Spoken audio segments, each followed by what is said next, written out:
Hey there everyone, welcome back to Utility Sports. Really excited for this video as it is a brand new edition on a video I recorded about a month ago on the channel, and the NBA draft lottery occurred on May 16th and I think completely reshaped my perspective of some of these teams and kind of the futures that they possess. I also read every single comment on that video and there was a lot of them, and some of them very rude, some of them very good analysis, good insight, and good poignant comments that kind of led me to reevaluating, reanalyzing where I had some of these teams ranked in my previous video. And as promised, here is the post-lottery edition from that video to this one. I'm very excited to talk about the NBA teams with the best futures post-lottery edition. There will also be a post-draft edition. That was also another comment that was left on the previous video saying, hey, you should do one after the draft as well. So I definitely will. I'm very excited for that. There's going to be a lot of draft analysis, draft content coming out on the channel over the next couple of weeks. So if you are new to the channel, or if you just enjoy the content we put out, make sure to leave a like, subscribe to the channel for more, and then also hit that notification bell. We're nearing 3,000 subscribers with that notification bell already on, which is crazy. And we're also nearing 20,000 subs.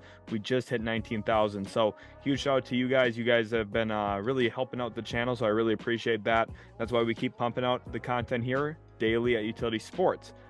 So jumping into our first video preview here on this. First of all, we're going to talk about my top 10 futures in the NBA. Now, I kind of bent the rules a little bit. There's like 13 teams in here, okay? But they're quote unquote my top 10. Secondly, this is going to have a preference toward currently great youth combinations. You could say, well, potential this, potential that. Players that I 100% have confidence in being great are going to be players that I give a little bit of leniency to, and I'm going to have a little bit of preference toward some of those duos, combinations, some teams with a lot of young talent. And I think the already established teams do just get an overall boost in my rankings and my ratings. So you'll see that a little bit in this video. Third, this year's draft matters. So I'm kind of taking into account, say, the San Antonio Spurs picking first overall. Yeah, that's important. Okay, it is. Disclaimer, you're not going to see the Charlotte Hornets on here. Second overall, I don't trust that they're going to draft Scoot Henderson. If I knew they would, maybe they would be on here. I don't fully trust that, so I have a little bit of hesitancy toward whether or not I want to mock that at this point, that they have a top 10 or 11 or 12 or 13 future in the league, because if they draft Brandon Miller, I just don't know if I believe that myself. And then finally, this is my opinion. I would love to hear yours respectfully in the comment section below. Like I said, I read through all of the comments on the last one. We've been doing YouTube here for almost 3 years, and I've read every single comment that's been left on the channel in that entire duration. I love hearing what you guys have to say, so much so that I even started a Discord, and I would love for you guys to join that too. Links in the description, just because this is an awesome opportunity to actually build a basketball community and talk with each other. And I don't want to hear like, oh, this guy's stupid or this guy doesn't watch this team. Trust me, I watch all the teams, okay? And I spend a lot of time watching the team so that I can do what I do here on YouTube, because I just, first of all, love basketball, and secondly, I like making good content. So I try my hardest, and I hope that you guys do enjoy it. I know you guys are going to disagree with me. That's completely normal, and I'd be kind of scared if you agreed with every single word I said. And don't worry, I'll respond to some comments and I'll back my positioning, but it doesn't mean I think you guys are inherently wrong or just completely out of left field. Like I said, I've kind of shifted this list based on some of the comments and then going back and reevaluating, and maybe I was like, yeah, maybe I was a little bit wrong about this. So there's going to be moments like that in this video where you're going to say, well, this guy's wrong about this. I would love to hear why. Just keep it respectful. So jumping into the 11th ranked teams, again, I couldn't really keep it to a top 10, and I have a 3-way tie for 11th, and it's a pretty interesting reason as to why. In here, I have the Utah Jazz, the Houston Rockets, and the Detroit Pistons all tied for 11th. And earlier on, I had all of these teams in the top 10 flat out, and I just couldn't leave it that way anymore after further evaluation, a change of heart, and just kind of reevaluating the board and where everything lies right now, plus the lottery coming in. It reshaped the entire outlook for me. Remember, the Rockets and Pistons both had 14% chances at Victor Wembanyama. Now they have a 0% chance of that, and they, in fact, neither of those teams have a top 3 pick, which has pushed them down my board a little bit. They had a pretty good chance to be in the top 4 before the lottery. Of course, now we know the Rockets are picking 4. The Pistons fell all the way to 5 with the worst record in the league. First time in the lottery that's happened under Adam Silver as commissioner, which is crazy. And then the Utah Jazz, which this one feels a little weird to me. I had kind of struggles with the Utah Jazz going through this list. But let's start with Houston. I really like the addition of Ime Udoka. I think it's going to be a night and day difference from what this team has been under Steven Silas. Everyone likes to kind of rag on the Houston Rockets. I understand why. They've been a YMCA team the last few years after trading James Harden. And the idea of getting Victor Oladipo was terrible. If you go back to all of my videos, I said the Houston Rockets did terribly in that trade because they didn't walk out of it specifically with Jarrett Allen, a guy who I thought the Rockets would have done themselves really well by getting. Ultimately, though, you look at where they're at currently, they do have a lot of young talent. I am a believer in Jalen Green. Now, right now, he's kind of a shot chucker. I think he needs some really good, strong stability and good playmaking around him to help him become the guy that he's going to be capable of being. Right now, he's inefficient. I 100% acknowledge that, but you probably would be too if you're a star-end player and you're playing with the Houston Rockets every night from what we've seen the last 2-3 years. It's just, they're not a good product. They're not a good team, and Jalen Green's been kind of in a situation where he has to be the guy, and he's just not ready to do that. And I think, the further he gets into his career, we'll see him take steps forward as an individual player with his own individual skill set, but also just putting the right infrastructure around him and a smart coach who actually knows what he's doing is going to be a night and day difference. And I think that similarly applies to Jabari Smith, who needs a creator for him. That was one of my big negatives on him last draft cycle, is I just wasn't sure about his half-court creation. I just didn't really want to buy into it. I still think he's a unique talent. I think he's going to have a really good NBA career. Just he needs other decent players around him or good players around him to elevate what he's going to be offensively. And I think Houston is poised to get that this offseason in free agency, whether that be James Harden, maybe Fred VanVleet could be an option. Who knows about Kyrie Irving, right? I'm not actually serious about that. Kyrie Irving's not going to play for the Houston Rockets. I'm just having a little bit of fun. But for the Detroit Pistons, let's pivot to them. Moving down to 5 really hurts, but this is a draft where if you're going to move down to 5, at least there's good options out there. You could look at Ausar Thompson, who I think it's possible they hire Kevin Ollie as their head coach from Overtime Elite, which means Ausar Thompson, first of all, would be a very likely candidate. But it also means I don't love their future as much as I currently do, because I don't think Kevin Ollie's the right coach for the position. I would like someone with more stability. I would have liked them to go out and get a more proven coach and somebody who I think does have experience being a good coach in the NBA. They didn't do that, of course. They're not planning on doing that, in my opinion. So because of that, that docks them a little bit here. I do like the young talent. You guys know I love Jaden Ivey. You guys know that I love Cade Cunningham. The one thing I don't like is I don't like all the project bigs. Okay, I'm just not a fan of the Marvin Bagley thing. I'm not a fan of James Wiseman being there and taking away time from Jalen Duren. Now, I like Wiseman as an individual talent. I can't really fault Detroit for trying some of this, but it's kind of like crowded in the front court, and I don't have real clarity on when they're going to pivot off of that, if they're ever going to. And I just don't think that they're in a position to win quickly here. I think Cade Cunningham coming back will really elevate this team. People are underrating how good of a player Cade Cunningham is individually. I think it's going to really elevate what this Pistons team is, which is why I still include them in this video. I'm just not as high on them as I would have been if, say, they get a top 3 pick and a chance at Brandon Miller, who would have been fantastic for this team, or maybe an upside swing on somebody else. Utah I landed with at 11 here as well. They have a lot of draft picks, but if you look at their current roster outside of Laurie, Walker Kessler, and maybe Ochai Agbaji, I don't really know who's going to be there long term. Of course, Clarkson headed toward free agency. They like him. Ownership really likes him. I think keeping him around would not be bad. The one thing I have concerns about for Utah, and you're going to hear this for a couple of other teams around this video, throughout this video as well, is they might get too good too quickly. Like Lauri Markkanen's been a little too good for them, which I know it sounds like, how is that a negative? It's because this team had intentions of hopefully having a chance at Victor Wembanyama, having a chance at number 1 in 2024. They wanted top 2, top 3, top 4 picks. This year they're picking 9th. Again, not terrible. They're going to get a good player probably, but it's just there is downsides to that because they're not making the playoffs.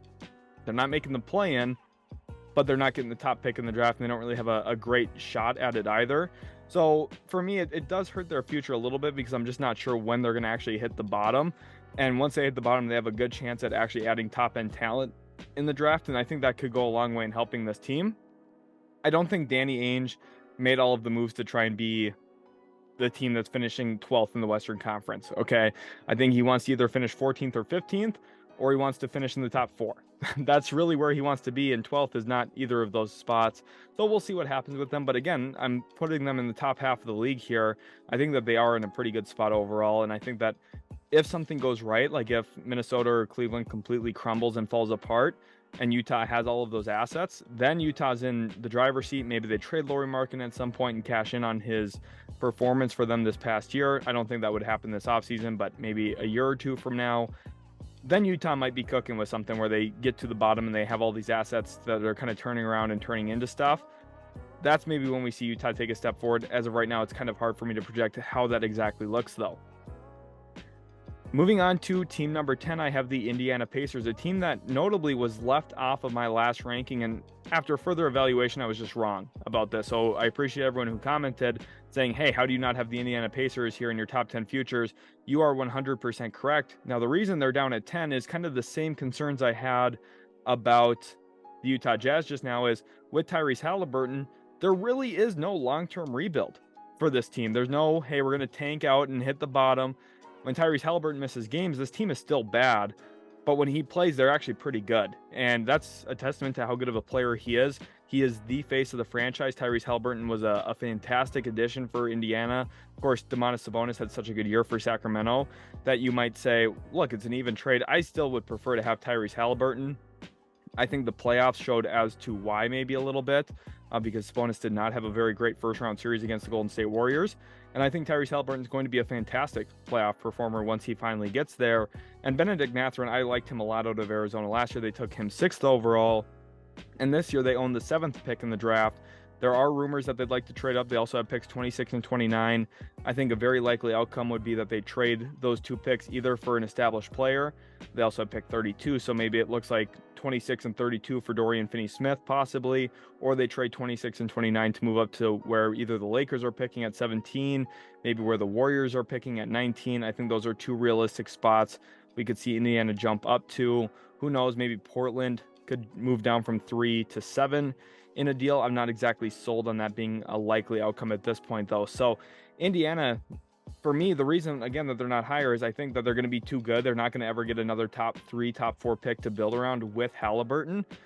And that means you're going to have to be creative in the draft, and you're going to have a little bit of draft luck where you happen to find the right guy that blossoms into a star. And I'm not in the mindset that, oh, you have to have a top 3 pick to find a top-end player. In fact, if you look throughout draft history in the NBA, it doesn't suggest that. Having picks all throughout the first and second round can be really advantageous for you, and taking shots on guys is a very good strategy because you never know who's actually going to pop, because there's players who, in the right scheme, right system, they end up developing and being awesome. I think Indiana is going to be a great place for that because Halliburton does so many great things for your offense that he can be a player that helps facilitate the growth of other players. And I think that Indiana is going to be a team to watch, which is why they are in the top 10 here, on a team I'm very excited for their future.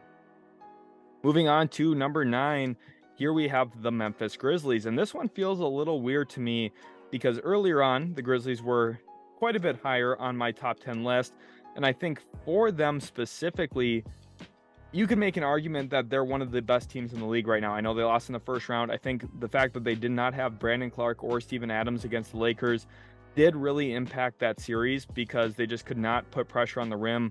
And it allowed Anthony Davis to go over and rotate over and block a ton of shots. And because of that, Memphis ended up losing. Now, there's a few other reasons why they moved down. This team is super talented. They have a really good trio of Ja, Triple J, and Desmond Bane. And you also look at the fact that they have a lot of flexibility. They own all of their own picks. They also have Golden State's first-round pick next year in 2024 that they could look to use as a trade chip. And realistically, a guy like OG Anunoby would be on the radar. Maybe Jaylen Brown from the Boston Celtics. That's, of course, been rumored for years now that Memphis would have interest in him. I think a lot of the NBA would have interest in Jaylen Brown if he became available. So I don't think it's really that surprising. But they do have the assets to at least open that door for a big-time trade if one were to become available. The only issue, though, is Ja Morant. You can't count on him to be on the court right now. And it's just kind of sad because I'm a huge Ja Morant fan. From a talent perspective, I loved him at Murray State. Probably one of my favorite players to ever evaluate, even though I didn't think that he was like an all-time great, possibly. I did have him as a potential Hall of Fame candidate, and I didn't see him as like a top 20 player of all time, nothing like that, like what Victor could potentially be. But I did have him actually above Zion Williamson in his own draft. Now, I know people are going to say, well, Zion, when he plays, is better. Yeah, I had concerns about if he was going to stay on the court, though, because of his weight and frame, which so far that's been pretty vindicated. Ja Morant's fantastic. If he could just stop holding firearms on Instagram Live, he'd be so much better. And It's unfortunate he's going to get suspended this year, and he's going to miss quite a bit of time. And I also think that Memphis, because of that, they just have a shakier future than what I would have thought 3, 4, 5, 6 weeks ago. And it's because of Ja Morant's actions off the court, which is really unfortunate. You know, the one-time situation with the club in Atlanta, I was going to be willing to look past that and say, look, he's in his early 20s. Sometimes people make mistakes, so let's get by it. But the fact that literally weeks later he's doing it again, this time in a car, even though there's no law that he technically broke because of open carry laws, it's still about a look and the brand and the expectation that the NBA had placed on him. For example, if there's a law and you can't do something, or you can do something, excuse me, and it's not illegal, but your workplace expects you to not do it, would you break that rule that you have at work? Probably not. That's essentially what Ja Morant's doing, and that's why, to me, the future is a little bit more questionable, but still very bright for Memphis because the on-court product is fantastic. Moving on to number 8, the New Orleans Pelicans, and there's Zion Williamson, like we talked about. Listen, I still love Zion in his draft. I don't want to make it sound like, oh, I think Zion's a terrible player. I had Zion Williamson with Hall of Fame potential too. I pretty much everybody did. I don't think that's a surprise to anyone. I'm not trying to say I'm some genius scout here, so I thought Zion was going to be good at basketball. Okay, everyone knew that. Watching him, it was very clear and evident that he was. I think outside of Zion, though, having Brandon Ingram and this other collection of talent, Trey Murphy, a really great young player. I think one of the better young players in the league, honestly, and I don't think he gets enough love from the national media. I feel like I've been talking about Trey Murphy in pretty much every single video recently, and it's very well deserved because he's such a good young talent and a guy who really, I think, long-term is going to impact winning at a very high level. Super athletic, really good deep range, and he's somebody who I think is growing as a playmaker year in, year out. He's had a really good beginning of his career, especially with how he ended this past season. I think he's going to continue to blossom and grow. And New Orleans is going to have a really interesting trio of wings between him, Ingram, and Zion. Then you add in the fact that they have these other lengthy wings who can defend. Herb Jones, Najee Marshall, both two guys. Herb Jones gets a lot of national media love. Najee Marshall, a significant amount less, but both of them very good. I really like Najee Marshall's game as well. If there's a team out there trying to find good wings on a pretty decent budget, a trade for Najee Marshall would be genius because he does a lot of really underrated things.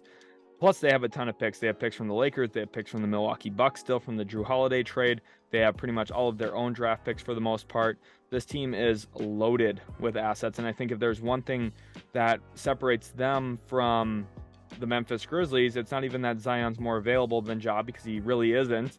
It's the fact that I think they have a more clear second star with Brandon Ingram. I think I would prefer him over Jaren Jackson Jr. or Desmond Bane specifically. And then I also think if you look at the draft picks, they have a lot more flexibility. They have more assets to deal, and they have the money to get there with guys like Garrett Temple, Jonas Valanciunas, Larry Nance. I know good players that they maybe don't want to trade, specifically those last two, but they have ways to get there and move the money around to do so. So New Orleans, to me, top 10 future in the league still. And if they ever stay healthy, they're probably going to win a title at some point. That's how good they are. And I think it goes to show how much parity there is in the league right now, because New Orleans is a team that I could realistically see winning a title in the next 5 years. And I have them as the 8th best future just because I think there's so many good young futures in the NBA right now that with Zion's health questions, that at least bumps them down a few spots for me. But if they're healthy, they're really talented. Moving on to number 7, we have the Milwaukee Bucks here. And Milwaukee, if you would have asked me a month and a half ago, I would have said, oh, this team is loaded, and they're going to continue to be loaded. And really, after securing the 1 seed in the East, I felt, hey, this team's going to be fantastic. Well, wrong. I had to move down to 7 because, we're not going to act like the first round didn't happen. Okay, they lost to the Miami Heat, the 8th seed. It is an embarrassing loss. I know Miami ended up rolling on to the NBA Finals, and maybe that vindicates Milwaukee a little bit, which it probably does, and it should. But the reality is Milwaukee should have won that series, and if Giannis was healthy, if Mike Budenholzer wasn't going through some personal stuff, some very serious personal stuff, I think that Milwaukee probably does win that series, and who knows, maybe we're talking about them as the team that is representing the East in the NBA Finals. But the reality is they're not, and they parted ways with Mike Budenholzer. I think that's a mistake. Now, I like Adrian Griffin as a hire. I think he's really smart. I think he's going to help build a very good defense. My question is, what does the offense end up looking like in Milwaukee? At times, it's been a little stale, and I think Adrian Griffin, probably not the coach to bring a lot of creativity and a lot of interesting and like high complexity sets. I just don't know if he's the hire for that, but it doesn't have to be necessarily. I think Nick Nurse maybe could have brought some of that. Of course, Adrian Griffin was his assistant in Toronto. And I think it's going to be interesting to monitor for Milwaukee. I think Giannis, of course, just himself, his own presence there, puts Milwaukee as a top 10 future in the league because he's a player who plays hard every single night. He's a very underrated player in terms of skill. He's actually one of the more skilled players in the league. People want to say, oh, well, he just runs at the rim and dunks. If that's the case, then what separates him from JaVale McGee? And I know that that's going to sound laughable when I say that, but Giannis has a very good handle. He's really developed as a playmaker, especially working down the middle of the floor. Him and Nikola Jokic are two of the guys that work out of the middle of the floor more than anyone in the league. And everyone loves to praise Jokic's passing, as it's very well deserved, but Giannis's passing is very underrated. And also just the pure ability to change direction as a slasher and still the concentration and the strength to finish at the rim. Those things aren't easy. Even if you're big, tall, and strong, first of all, those are things he's worked on, specifically the strength. And then also the handle at that size is pretty unique and pretty rare. People, like, you can knock it all you want. He's been very good for a long time. Teams know what's coming and he still is able to succeed off of it. And that's a testament to his talent. And I think Milwaukee's still a top 10 future because they possess arguably the best player in the world still. Number 6, we have the Orlando Magic. And this is specifically one of the teams that I needed to move up. And after further evaluation, it was 100% fair. And after the lottery results, where, I had a pretty good feeling that Orlando was not going to move up, and we weren't exactly sure if they were going to actually have that Bulls pick or not, because there was a small chance that maybe the Bulls jumped up in the lottery.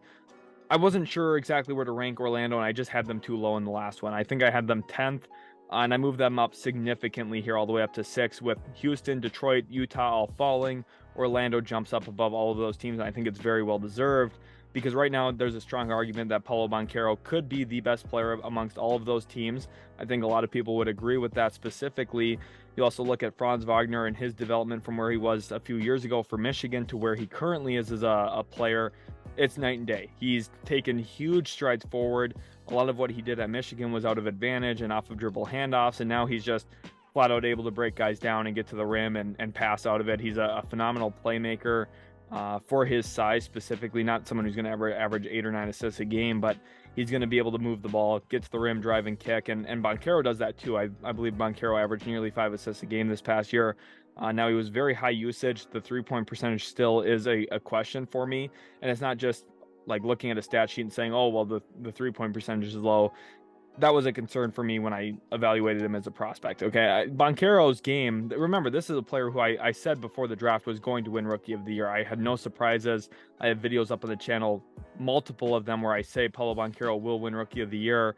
I felt very confident in that, to the point where I even wrote that in his prospect guide a year ago, where I said Banchero is going to be the best rookie from this class. The question is, what does he look like 4 or 5 years from now? Where are some of those tangible places that he improves?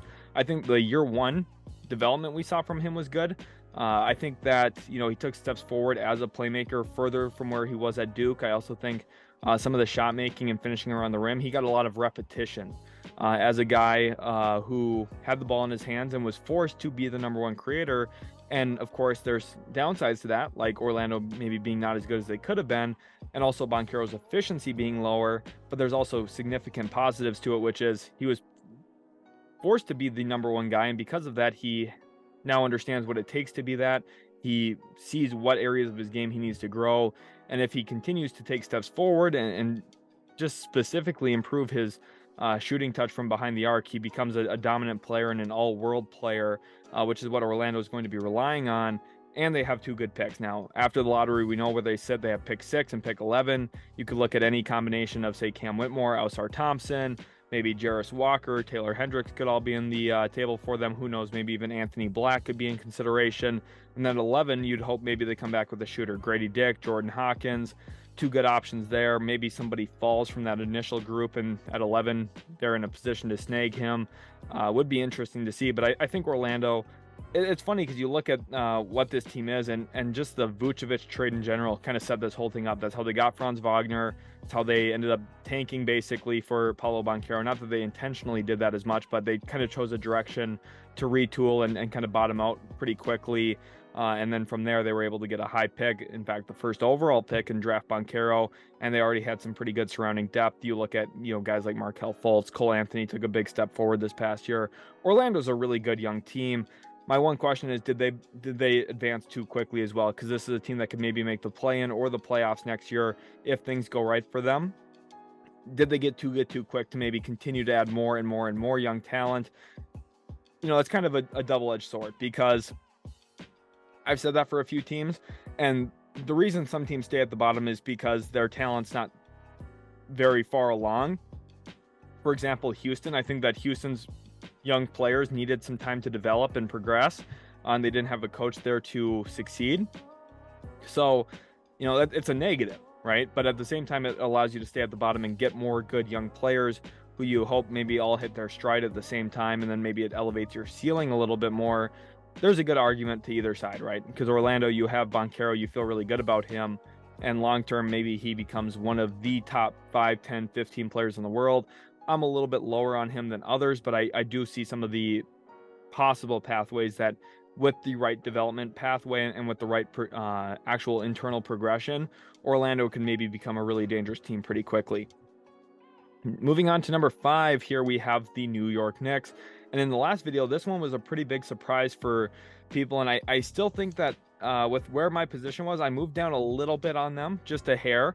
But I still feel pretty good in my assertions. This team was a second-round playoff team. Pushed the Miami Heat decently well. Of course, the Heat now playing in the NBA Finals. And they have, I think, a really good collection of pieces. Jalen Brunson, Julius Randle, RJ Barrett, who I don't have on here, Quentin Grimes, Emmanuel Quickley, Obi Toppin, Mitchell Robinson, who always looks like an offseason basketball god because he's putting on a clinic with his handle in open gym type settings, and everyone's like, oh my gosh, is Mitchell Robinson gonna set the league on fire next year? I feel like we're on like offseason number 4 of that. It's funny every time. It makes me smile. They have a lot of youth pieces, like I talked about. They have the picks to make a big trade. I believe they have like 3 first-round picks in 2024 that are tradable. They've got pretty much any type of trade they want to make. They have that type of potential to go get it done. In fact, one discussion around trading for Donovan Mitchell was, do they have too much to get a trade done? Because if you're Utah, back in that discussion when that was going on, it would be like, well, give us everything. And the Knicks were probably like, no, we actually can't do that. And then the Cavs ended up swooping in and giving him an offer, and it's like, well, the Knicks had way more to offer than that. So it's interesting because, again, maybe that's a double-edged sword where the Knicks have so much to offer, but maybe every team wants all of it and the Knicks can't rationalize doing so. It's an interesting discussion, an interesting debate. It's actually sounding like they're going to replace their GM this offseason, which is surprising to me because they've done actually a very good job bringing in guys. Jalen Brunson, a fantastic signing. Julius Randle has been an absolute home run for them. And for the most part, they've done a lot of nice things to keep their flexibility open. The Knicks, they're in a position to add a star. Could that be Kawhi Leonard? Should it be Kawhi Leonard? I think that's a good question. Could it be Paul George? Could it be Jaylen Brown now? What does that really look like? Who could it be? That's a big question, and that's part of the reason why this team's not higher. But if they get that type of deal done, centered around RJ Barrett's contract specifically, you could go into a season with Jalen Brunson being your second or third best player, Julius Randle being your other second or third best player. Depends on the night. I think some nights Brunson's significantly better than Randle. I think some nights Randle is a bit better than Brunson. So it kind of depends on the night. But the whole point is they're in a position where they have the ammo to go get the number 1 guy. And if things go sour in Philadelphia, maybe that turns into a Joel Embiid in a couple of years. I'm not suggesting that that's going to 100% happen, but I'm saying that they have a pathway to get something like that done if it were to play out that way. And I think that New York is a team we have to take seriously for their long-term future, because not only are they good right now, they're going to continue to be good because they have good young players. Brunson's young, Barrett's young, Randall's kind of in his prime. This team's not old, and they've got pieces to add to it. So, people are going to be surprised that I have the Knicks above the Magic, and I understand why, because the Magic, you think about future, you think about, oh, well, Banchero was just a rookie, but he hasn't played a playoff game. Jalen Brunson's a proven playoff killer. Does that mean that Banchero won't be? No, not at all, but I don't know that yet at this point, and I don't know when Banchero is going to make the playoffs, whereas I would think it's a pretty safe bet that the New York Knicks make it next year again, and maybe even win a playoff series again after they embarrassed the Cleveland Cavaliers in round 1 this year. Moving on to team number 4, and here is the big switch up. This is where I landed with Victor Wembanyama. I have the San Antonio Spurs with the 4th best future in the league, and I think it's extremely likely that at some point they will win an NBA championship, at least one of them. With Victor Wembanyama, I think he is that transcendent, that generational of a player. And pretty much out of every single player on this list, I think there's a good argument that he will be a top 5, top 4, top 3 player in the world at some point. Now, it might take a couple of years to get there, but every single video, I get scoffed at when I bring up the idea that Victor Wembanyama is going to average well over 20 points a game as a rookie. First of all, over 50 players did that this past season. Tyler Hero averaged over 20 points a game this past season, okay? It's not the same NBA it was 15 years ago where a 20-point per game score was kind of held in elite conversation, and everyone's kind of idea around a 20-point per game score was, wow, that guy's crazy. That's kind of transitioned more to like the 27, 28 point per game scores currently, just with some of the heliocentrism in the NBA, with teams really playing through their best player a lot and forcing a lot of possessions, a lot of touches to that guy. It's just kind of changed the way traditional statistics look. And then you also factor in increased pace, the removal of transition fouls to kind of benefit offense a little bit more and highlight plays in transition. The NBA had a real prerogative with that. So the Spurs, like, it's not crazy to imagine Victor Wembanyama scoring over 20 points a game as a rookie. In fact, I think it's going to be closer to 25 than it is to 20. I think he's going to average about 9 rebounds a game, 3 blocks a game. And I think the one thing San Antonio has over some of these other teams is a serious pathway to being the best defense in the NBA for a long, long time. And it's because they now have the best rim deterrent to maybe ever play the game. That's a little extreme. Maybe not better than Hakeem Olajuwon, maybe not better than some of the other all-time greats, but he's going to be up there. 7'4", 8-foot wingspan. If you watch any of his French games, you're going to say, wow, holy cow, they don't even want to shoot when they get feet in the lane. They're that scared of him. And I know there's going to be comments. If you went in the comment section right now and look, someone's going to be saying, you think Victor Wembanyama is going to elevate the Spurs that much? He hasn't even played a game in the NBA yet. Yeah, well, guess what? I've watched him play professional basketball. Okay, I know what this guy's going to be. Remember, I spend so many hours of my life watching these prospects year after year after year. I've known about Victor Wembanyama for about 7 years, 6 or 7 years at this point. And this is not shocking to me. I have known him for quite a while. I said it about 4 years ago that he was the best prospect on earth. 4 years ago. That's how long I've been kind of leading up to this. As a 17-year-old, he basically nearly took down Team USA all by himself if it wasn't for Kenneth Lofton kind of saving the day for Team USA. And that was against a team with a whole bunch of first-round and second-round picks that are now currently playing in the NBA, including Chet Holmgren, who was the second overall pick a year ago. And Victor Wembanyama made him look like a 6'3" player. He completely dwarfed him, outshined him in every element of the game. He had 8 blocks against Team USA that game. And San Antonio has some good pieces around him. In fact, I have a video up on the channel I really recommend checking out. Kind of more of a cinematic video that I put a lot of time into, a lot of time editing. I really would recommend checking that out because it evaluates Victor Wembanyama's fit with San Antonio and how dynamite he could be there really quickly into his career. And I think that San Antonio's got a fantastic future now with him in the fold. Going on to team number 3, the Boston Celtics, and this is a big shift as well. A few weeks ago, when I first made the first video, the Boston Celtics were number 1, and I'm not gonna sit here and be all caught up in an Eastern Conference Finals loss and say, well, I think the Celtics are falling apart and I think this team is terrible. First of all, again, this goes to show how much parity there is in the league. I had the Celtics 1. And just after further evaluation, got to watch more playoff basketball, specifically other teams that have really shined and exceeded. The Boston Celtics, for me, fell down a little bit to number 3. And the reason as to why is because there is some concerns about Jaylen Brown's willingness to stick with the team. He has 1 year left on his deal. They can offer him a supermax, which is significantly more money than any other franchise. Because of that, I don't really view Jaylen Brown as a flight risk, but I do think we saw some overall flaws with this team, and also just committing to Jaylen Brown with the new CBA does pose some interesting challenges in terms of long-term flexibility with their roster.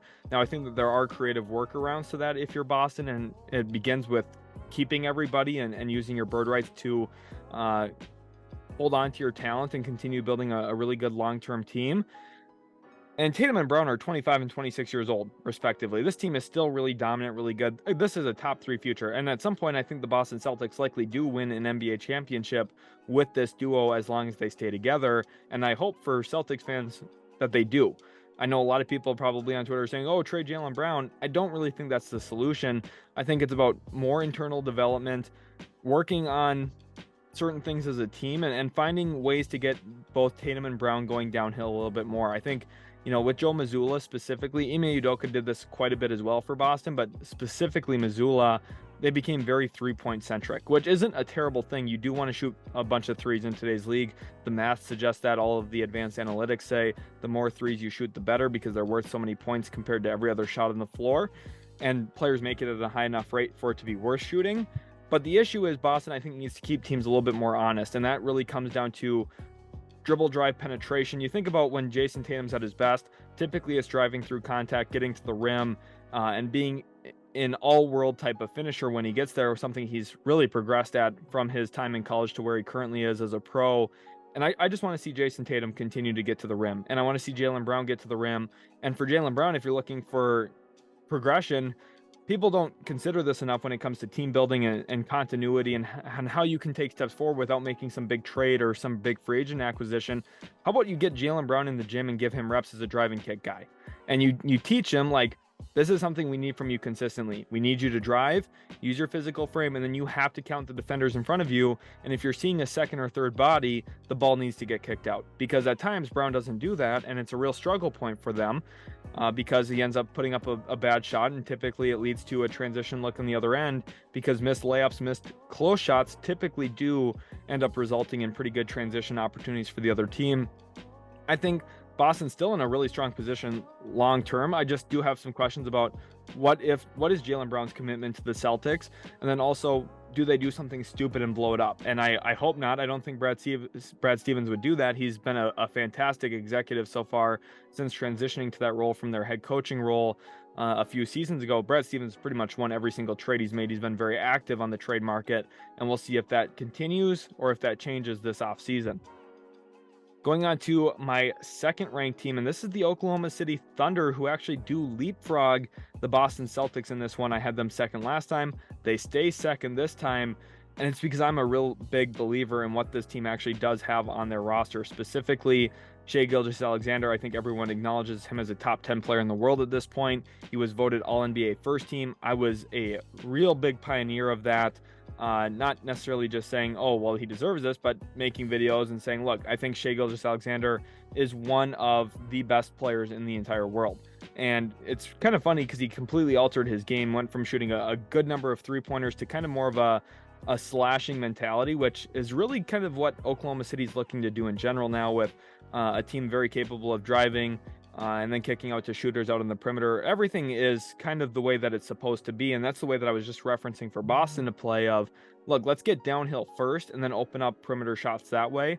OKC did a fantastic job of that this year, part of why Isaiah Joe found so much success for Oklahoma City. And I think if you look at the talent that they have guys who can space the court, keep those driving lanes open, but also can attack closeouts consistently. It's not just, oh, well, this guy got lucky and caught the ball in an advantage situation. They have so much talent that they can consistently create their own advantages in one-on-one scenarios and pick and rolls, and just by naturally being great, smart, instinctual players, because Shai, Giddey, Jalen Williams all do that all the time. And I think Chet Holmgren is going to be the perfect epitome of that, because some of the things Oklahoma City was really bad at this year, rim protection, specifically shot blocking. Now, Jalen Williams, the Arkansas version, did bring some rim protection as kind of a charge drawer.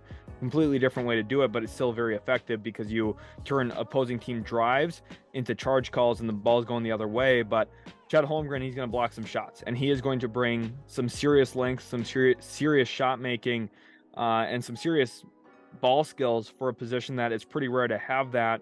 And I think for Oklahoma City, the difference between them and San Antonio, and Spurs fans might be saying, I thought you said Victor Wembanyama completely dwarfed Chet Holmgren. He did, but the Spurs don't have Shai Gilgeous-Alexander, who is a top player in this world and one of the best basketball players on the planet right now. And if they had Shai Gilgeous-Alexander in San Antonio, that team would be number one on my entire list. That's how high I am on Victor Wembanyama.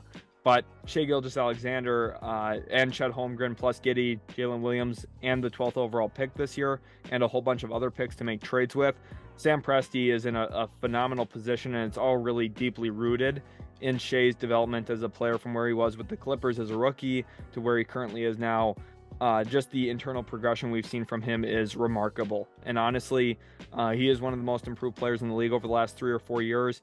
The adjustments to his game have all been perfect. I think Mark Daigneault's been a great head coach for Oklahoma City as well. And I think this team's going to be a playoff team next year. And I think their future is incredibly bright moving forward. Now, my number one future in the NBA, and this is a decent shakeup as well. I had this team third previously, and I was just flat out wrong. And watching the Denver Nuggets this postseason has just been remarkable. I, in fact, had the opportunity to watch them live in person in a playoff game, and they lost that game, actually, but they were really darn good still, and really just enjoyable to watch. And there was a moment, even in that game that I went to, where they were down by 9 points with about 2 minutes left, and they tied the game up and sent it to overtime, which is just remarkable. It speaks volumes to how prolific this offense is, because when you have the core of Nikola Jokic, Jamal Murray, Michael Porter Jr., you're going to have a lights out offense, and they all complement each other. You have a ball handler in Jokic who can create for others, but also is just flat out skilled enough to potentially be one of the best scorers to ever play the game. You have a guy who elevates in the postseason big time in Jamal Murray. I hate the narrative right now that, oh, Jokic hasn't played with an all-star teammate yet. It's true, but Jamal Murray's an all-star level talent just because he hasn't been voted into the game. And part of that is the way Denver plays in the regular season, very Jokic-centric, which is good, by the way. That's why they were the 1 seed in the West. But it does mean Jamal Murray does sacrifice some of his own individual counting numbers. And you look at it in the playoffs when they play more of a traditional two-man game, kind of like what we saw from Stockton and Malone. I think a little bit more dynamic because Malone didn't have Jokic's skill set as a playmaker passer. And I think Murray's a little bit more dynamic as a scorer than Stockton ever was. But you just look at the fact that Jokic and Murray is that good of a two-man game, and they go to it all the time in the playoffs. They're dominant. They're just unreal. And Michael Porter Jr.'s perimeter shot making doesn't matter if he has a hand in his face, 2 hands in his face. Heck, if he had 5 players defending him, he still might elevate and shoot the basketball, and he probably makes it. Watching Michael Porter Jr. in person is a real pleasure. I've watched him multiple times in person, and he is so much fun to watch, honestly, because it's just every time he shoots, you think he's going to make it, no matter how contested, no matter how dumb of a shot it seems. You're like, yeah, that's probably going in, and half the time it does, and you're just like, geez, oh my gosh. This team's also got some good young talent. They've got KCP on a pretty good team-friendly deal. Aaron Gordon was a masterpiece type of trade by Tim Connolly there before he ended up darting to Minnesota. Christian Braun was a really nice draft pick as well by the Nuggets' new management as well. And the one thing about this team, they lack picks, they lack flexibility. And I always had long-term questions about, can you actually win a title? Can you be a team that makes the NBA Finals without serious rim protection? And they did it. They did it. You think back to a lot of the teams that have won titles, they have a conglomeration of big men who can block shots. I think back to 2011 for the Dallas Mavericks. I'm a Mavs fan myself, and how important Tyson Chandler was in that push to the NBA Finals. You know, without him, they don't win. And I just think that Denver lacking that kind of presence was going to always be something that hindered them. And I've just been wrong because their offense is that good. And it's really remarkable to watch. They've been an awesome team. And I do think that they deserve the number 1 spot right now for the future, because not only are they potentially going to win a title within the next 2 weeks, but their team is young. They're all in the same timeline, and they're under contract. So it's very likely we see this team stick together for a very long time, and they're going to win a lot and a lot of games. And I think they're going to be really dangerous. So we'll see how the future unfolds. But I think Denver's in a really strong spot to kind of command the NBA for the next few years. Thank you all so much for watching. Make sure to leave me your list down below in the comment section. I would love to hear who you have ranked where. Again, this was my top 10, more so like top 14 teams for the future in the NBA. I had a lot of fun recording this. At some point, I will post my worst futures post lottery as well. A little bit of a shakeup in there. I think Portland getting pick 3 does help them a little bit. We'll see what they do with it, though. But I'm excited for the future of these teams, and also talking about some of the future videos on the channel as well. If you are new, make sure to hit that like button, subscribe to the channel for more, and we'll catch you in the very next Utility Sports video.